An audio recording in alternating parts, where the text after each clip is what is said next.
अमीर बेटी का सौदा। अमीर बाप की बेटी शिल्पी को मुकेश पसंद होता है, लेकिन दोनों के बीच हैसियत की दीवार खड़ी होती है। और फिर कहीं नौकरी कर लो ना, क्या हमेशा ये लोहे की सलाखों के पीछे भागते रहते हो? कितनी मेहनत करते हो। शिल्पी, नौकरी से कुछ नहीं होगा।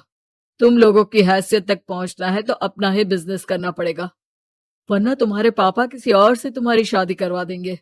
अच्छा, ऐसे किससे करवा देंगी? मैं तो तुमसे ही शादी करूंगी। बोल दिया तो बोल दिया, बस। मुकेश उस बेचारी को समझाता भी तो क्या। दुनिया के रीति रिवाजों से काफी दूर थी शिल्पी। भले ही बड़े बाप की बेटी, लेकिन सादगी इतनी कि क्या कहना। बेटा शिल्पी, कल तुमको देखने लड़के वाले आने वाले हैं, तैयार रहना।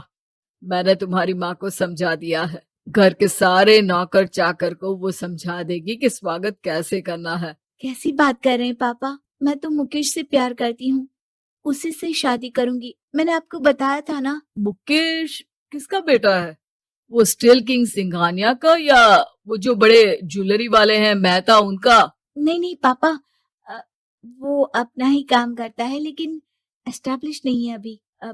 पापा, वो आपके पास तब आएगा जब कुछ बन जाएगा। आप प्लीज थोड़ा सा वक्त दे दीजिए। पिता को शिल्पी की बात पर गुस्सा आ जाता है। वो उससे कुछ नहीं कहते और शिल्पी की माँ के पास जाते हैं। ये संस्कार देकर बड़ा किया तुमने शिल्पी को, और कैसे मैं किसी भिखारी के साथ उसकी शादी कर दूं? कौन है ये मुकेश? मैं जानती हूँ, बड़ा ही होनहार लड़का है। शिल्पी से बहुत प्यार करता है और शादी करना चाहता है। अरे ऐसे कैसे मैं किसी से भी अपनी बेटी की शादी कर दूं? कोई भी उठकर आए और कहे कि मैं शादी करना चाहता हूं तो मैं शादी कर दूं? कान खोल कर सुन लो, कल उसे अच्छे से तैयार कर देना, क्योंकि जो लड़का मैंने देखा है शिल्पी के लिए, वो करोड़पति घर का बेटा है, समझी? लाख मना करने पर भी शिल्पी को उस लड़के से मिलवाया जाता है जो उसके पिता ने उसके लिए देखा था। देखिए, मैं किसी और से प्यार करती हूँ और उसी से शादी करूंगी। ये तो बहुत अच्छी बात है कि तुम किसी और से प्यार करती हो, क्योंकि मैं भी किसी और से प्यार करता हूँ। लेकिन शादी तो हम दोनों को ही करनी होगी, जानती हो ना, ये बिजनेस और ये सारा कुछ। शिल्पी को समझ में नहीं आता कि वो क्या कह रहा है, लेकिन वो समझ जाती है कि वो लड़का भी किसी और से प्यार करता है। पिताजी, वो भी कह रहा था कि वो किसी और से प्यार करता है। हाँ तो करने दो ना, हमने तो नहीं रोका। तुम अपना देखो, शादी के लिए हाँ कर कर गया है वो। लेकिन क्यों?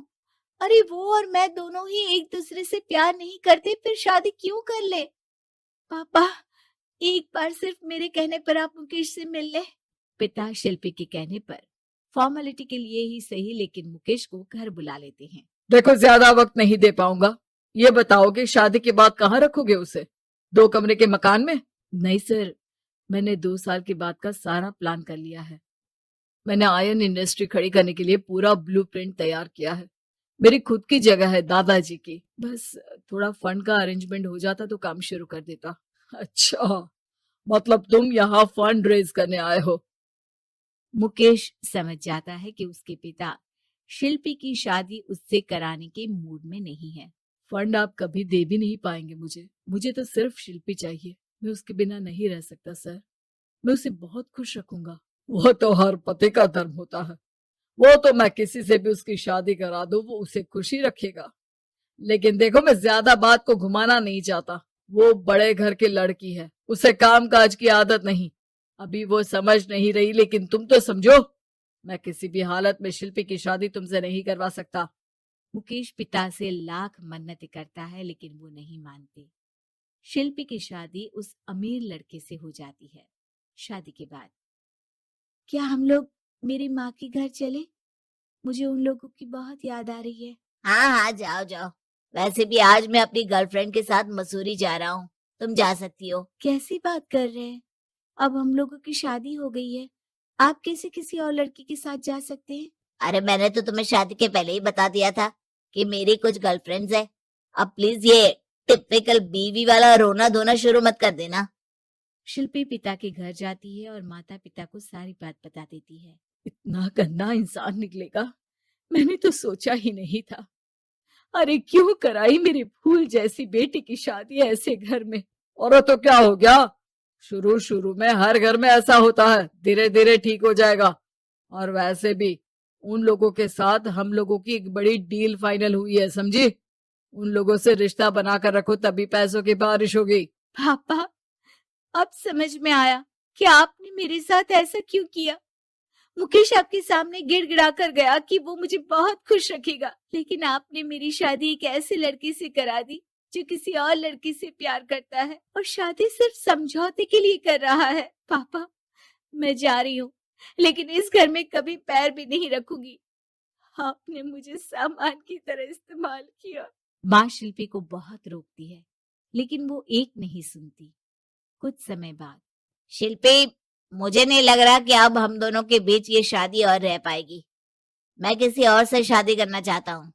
वैसे तुम परेशान मत हो ना, तुम्हारे पापा के साथ हम लोगों की डील जो चल रही है ना, वो नहीं रुकेगी, क्योंकि तुम बहुत अच्छी लड़की हो। ठीक है, मैं जा रही हूँ, तलाक के पेपर में साइन करके। लेकिन एक शर्त है, मैं कहाँ गई ये बात मेरे पिता तक नहीं पहुंचनी चाहिए। शिल्पी घर छोड़कर चली जाती है। वो एक नौकरी करती है और अपना जीवन खुद संभालती है।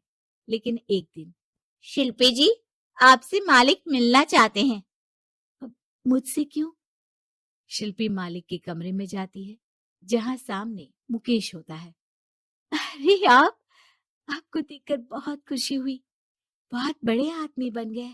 थैंक्स, पर तुम्हें नौकरी करने की क्या जरूरत पड़ गई। मैंने तो सोचा भी नहीं था कि तुम मेरी शिल्पी होगी। तभी वहां शिल्पी के पिता आ जाते हैं। शिल्पी, तुम्हारे बारे में माँ से पता चला। घर चलो बेटा, मुझे माफ कर दो। मुकेश, मैं यहाँ अपनी कंपनी के काम के लिए आया हूँ। तुम्हारी कंपनी की डील अगर हमें नहीं मिली तो हम बर्बाद हो जाएंगे। वैसे अब तुम चाहो तो शिल्पी की शादी मैं तुमसे कराने को तैयार हूँ। बस करिए पापा, ये क्या सौदा लगा रखा है आपने। जिस कंपनी से आपकी डील हो, अपनी बेटी की शादी उसी के घर करा देते हैं। शिल्पी मुकेश से माफी मांगती है और वहां से जाने लगती है कि मुकेश उसे रोक लेता है। रुको शिल्पी, ये सब कुछ तुम्हारे लिए है। ये कंपनी, ये नाम सिर्फ तुमसे शादी करने के लिए ही खड़ा किया था। मैं आज भी तुमसे बहुत प्यार करता हूँ।